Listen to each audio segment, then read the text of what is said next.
Twagarutse muri trending news rero muri kumwe nanjye Anike Kitu. Hano hari story iteye ubwoba, ni story nk'uko mubona muri ano mashusho, ni story twagarutseho cyane y'umukwe wacu. Murabizi mu bihe byagiye bitambuka, umukwe wacu araje bla bla bla bla, ibintu byinshi, saga zagiye zibaho, nizo nje kugira ngo mbabwire uko byagenze. Murabizi neza yuko uwitwa Rugumu n'uwitwa Mutesi Jolly bari mu rukundo mu bihe byashize, ndetse uwitwa Rugumu yaje kuri platform ye ya Instagram avuga yuko agiye kuza koko anabishyira mu bikorwa, araza umukwe w'Abanyarwanda, araza rwose agera i Kigali. Ariko ku munsi wa none biravugwa, si ibyo yuko byatangiye no kuba byagaragarira mu bikorwa by'umwe muri aba ngaba. Biravugwa yuko uwitwa Rugumu nyuma yuko aje mu Rwanda, murabizi hari saga zagiye zibaho, uburyo atigeze yakirwa kwa mama wa Mutesi Jolly, uburyo yagiye kwakirirwa kwa anti wa Mutesi Jolly mu gihe mama wa Mutesi Jolly yari yanze kumwakira nk'umukwe we, bitewe n'uko yavugaga yuko atakishimira ndetse atakakira umukwe banganya imyaka. Ngayo ngo uwitwa Rugumu rero nawe amaze kugera i Kigali, cyaje kubaho ni ukuvuga uwitwa Mutesi Jolly yaje kumujyana, ajya kumwakira kwa anti wiwe, atumiza inganzo ngari, baraza barabyina, bigenda neza. Ariko uwitwa Rugumu arebye abana b'Abanyarwandakazi hariya, umva, uwitwa Rugumu yahise abona uwitwa Mutesi Jolly ari nk'igise, sinzi uburyo nabivuga, mbese yahise abona ari mubi cyane agereranyije n'abandi bana b'Abanyarwandakazi bagaragaye hariya. Ni byinshi uzumva kuri ino nkuru, ariko ikiri kuvugwa right now ni uko uwitwa Rugumu yamaze gutera uw'inyuma Mutesi Jolly, kugezaho ku munsi wa none atanagiforowinga uwitwa Mutesi Jolly ku mbuga zarizo zose, yaba kuri Instagram, yaba kuri Facebook, ahantu hose no kuri X.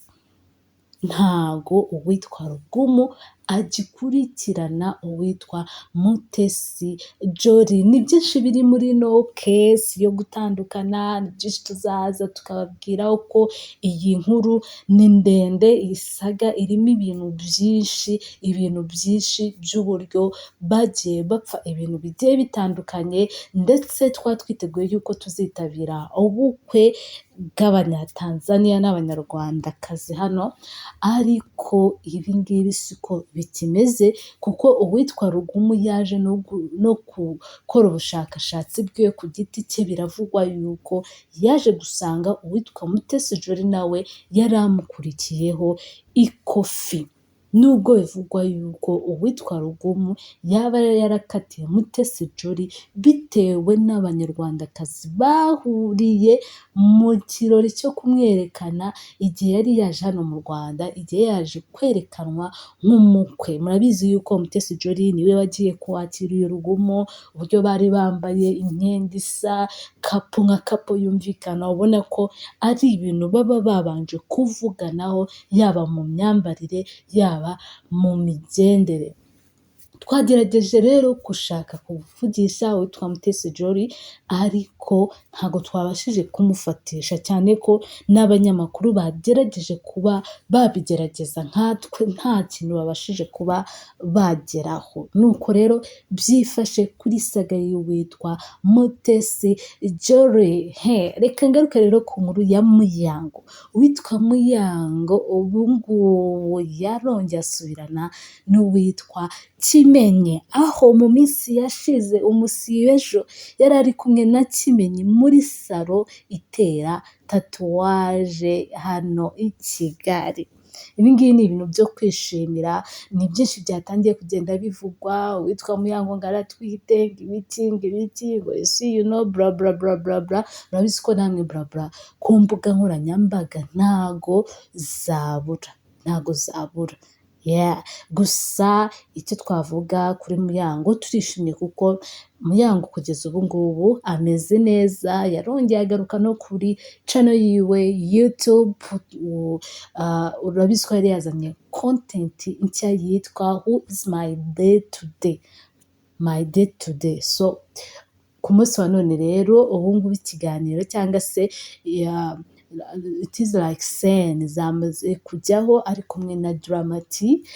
Murabizi yuko uyu nguyu ni umurundi nawe uhagaze neza muri muzika. So guys, izo nizo nkuru ziri ku mbuga nkoranyambaga. Nimba uzi ko rero utari wakora subscribe kuri no platform yacu, gikore, utere comment, like and share kugira ngo ibiganiro tujye tubagezaho bijye bibageraho 5 kuri 5. Impamvu tuba tubaka like ni ukugira ngo tumenye ibyo mukunda, tube ari byo tubaha umunsi ku munsi.